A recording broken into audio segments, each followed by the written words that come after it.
Ene zwapotsa wadhumana apa. Abata steering ndiani?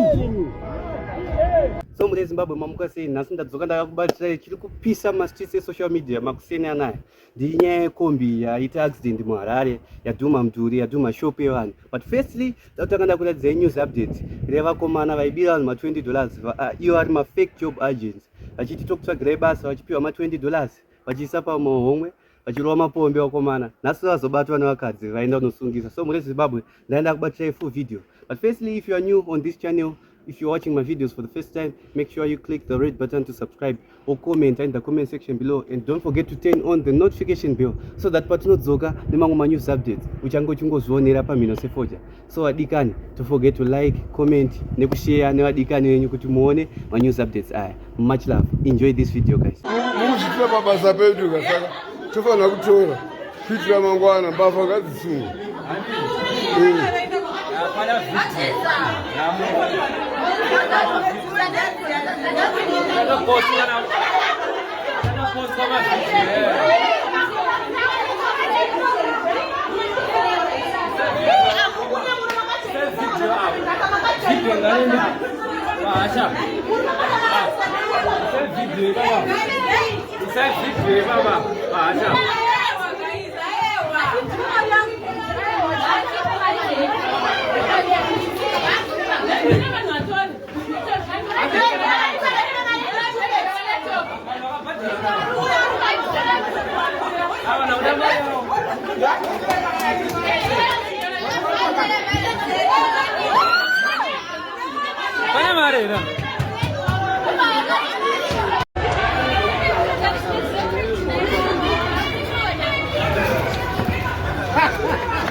Okay. 26 August 2026. Information iripo ndekuti ari kuzviti munhu wekanzuru. Ari kuzviti munhu wekanzuru. Ari kuzviti munhu wekanzuru.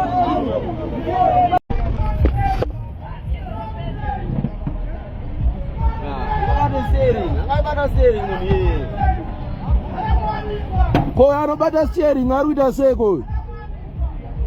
Unobata steering motikari iwe kuita seko iwe. Anga akabata steering ndiani huyo? Bata steering mota ichifamba. Anobata steering mota ichifamba ndiani huyo hey? Aiwa. Munhu angati uraisa munhu yeye. Ukabata steering mota ichifamba. Ene zvapotsa wadhumana apa. Abata steering ndiani? Abata steering mubatei huyo. Right, mubatei yeye musamsiye. Musamsiye. Chero iri polisi, chero iri kanzuru musamsiye. Muende safe station. Ngasungwe.